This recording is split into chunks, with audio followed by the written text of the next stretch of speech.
drill. We'll start with James, then Joe, and then we'll do a written bubble for the UK.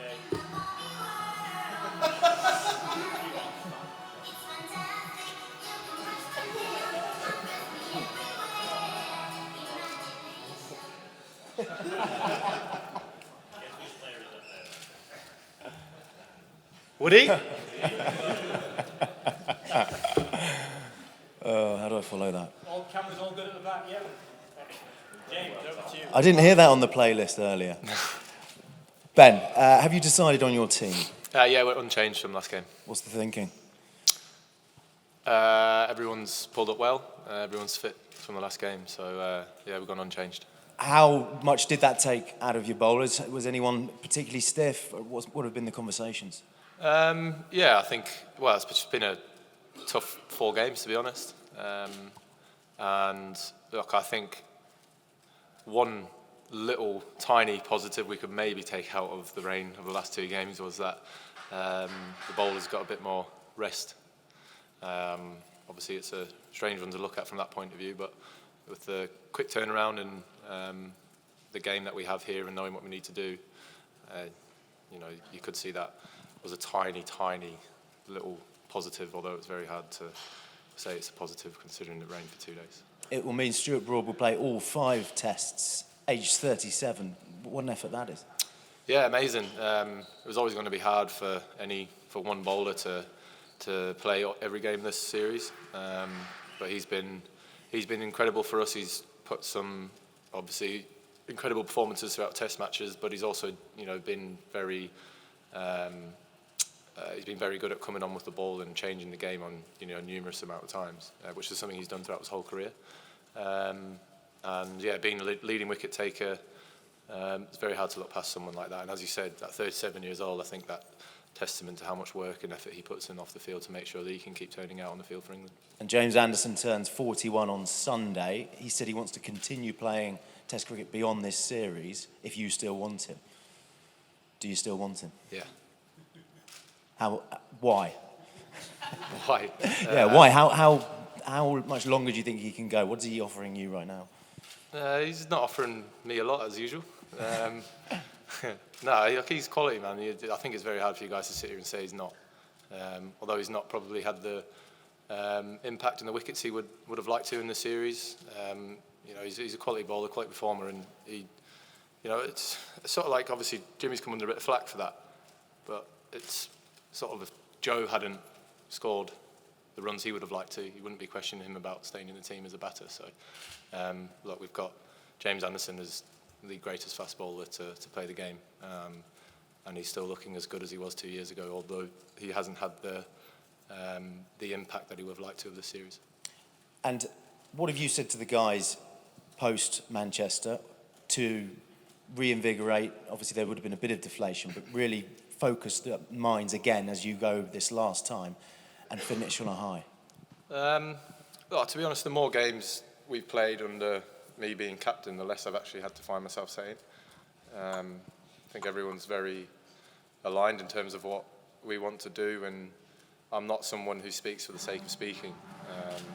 If I feel like I need to say something to the group to get them up or something like that, then I will, but I don't think I need to this week. It's pretty obvious what we need to go out and do. So yeah, I haven't actually addressed the team at all yet. I might do when we start the game, but I haven't needed to as of yet. Ben, apart from messing around with the music, what does Mark Wood bring to your team? Just messes around with music. Yeah. No, look, Woody. Can you hear me, Woody? No, he's shying away now. Yeah, he brings just amazing energy to the group. He's a very, very funny man. Always bouncing around, and he's someone who will just keep going and going and going. Even if he's sore, tired, whatever he is, he'll throw everything he has at the opposition whenever I throw him the ball. He's great to have around the team, and I mean, he is playing now, but even when he's not playing, he offers so much to the group. He's just a really, really, really good team man, and obviously his skill set with the ball is something that every team wants.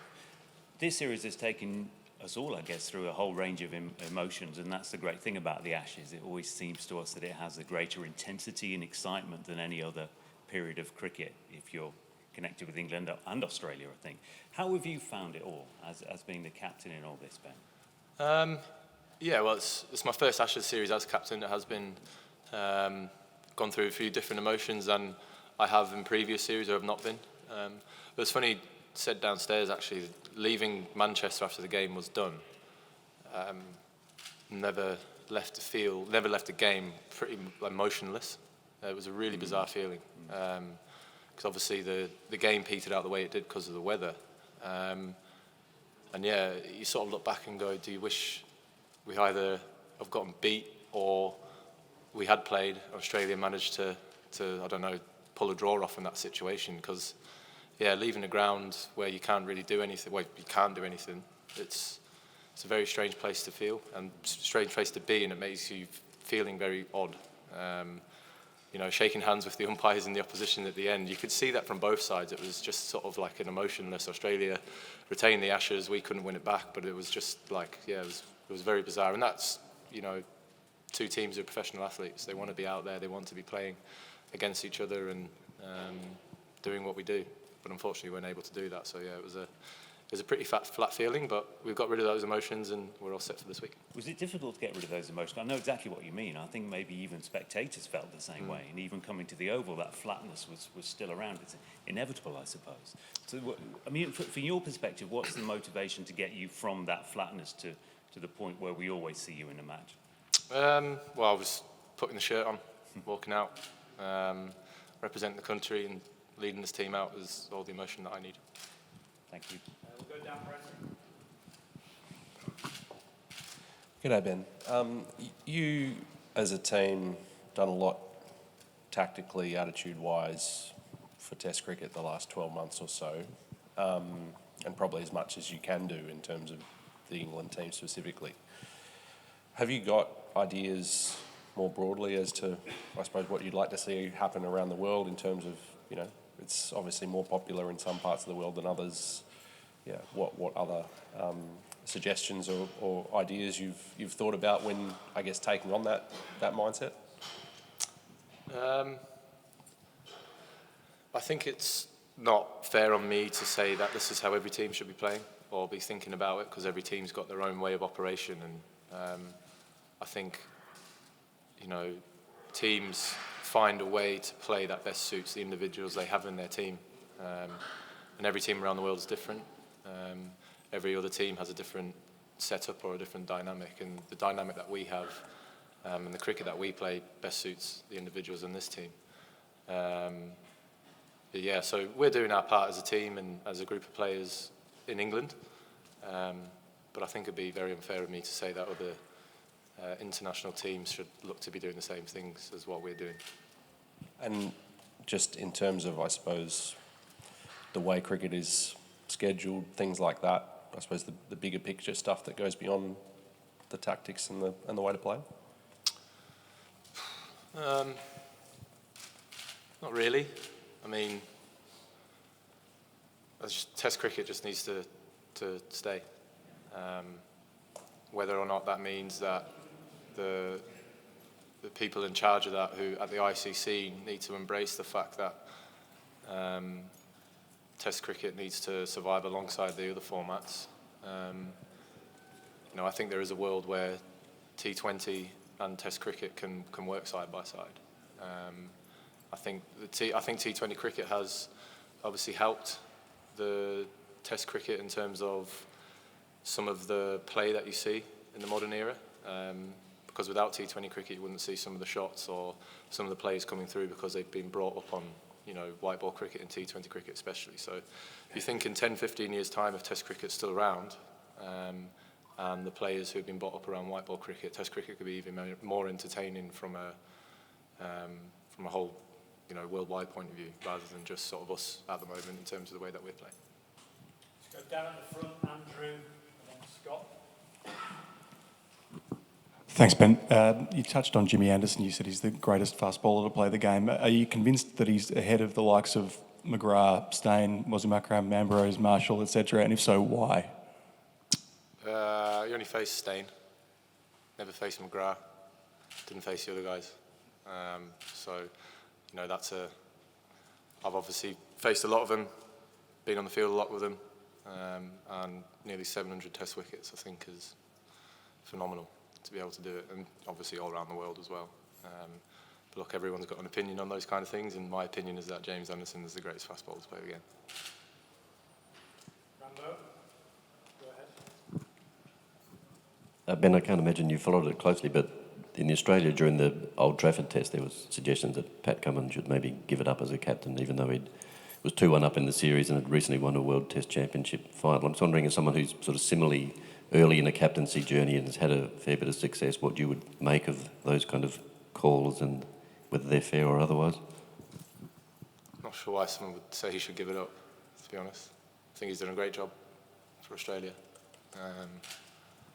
Yeah, I don't know who's made those comments about Pat, but no, I think he's done a great job for Australia cricket and taken over at the time when he did.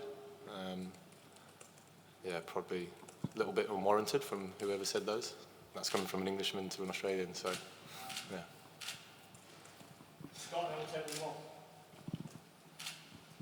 Ben, just wondering, with the short turnaround, do you feel like there is a lot of momentum still out of what happened at Old Trafford that goes into this match, particularly with the way England batted? It was easily the best batting performance of the tour. There were claims that Australia were rattled, lost control out there. Do you sort of feel like that momentum rolls into this Test match? Yeah, well, I mean, I think it could do, but it's a new game and things can play out differently. But look, I think we just need to go out there and just put the same amount of pressure that we've been trying to do throughout this whole series onto Australia. And I thought the way in which we did that at Old Trafford, sort of Australia didn't have an answer, particularly when we had the bat in hand. Yeah, it was great viewing. Watching the lads go about their business with the bat, but same old thing. It's a completely different game, and we'll just have to start all over again. Were there things you thought you did at Old Trafford as a team with the bat that you did differently there to in the first 3 tests of the summer? Like, obviously it was by far the fastest scorer you guys have batted at. Was it like approach because you knew you had to win? Was it simple that, or were there other things that you thought you did differently at Old Trafford? No, we just executed what we wanted to do a lot better than we did. A lot of things come down to execution, especially as a batter. If you don't execute what you want to do, unfortunately that can end in your day over as a batter. Everyone's got plans and how they want to go out and play, and when you don't execute what you want to do, then, as I said, unfortunately you can be walking off.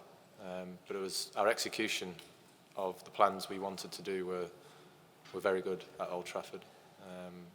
And a couple of times in this series with the bat, the execution of the plans we wanted to do weren't. So, I just put it down to much better execution last week.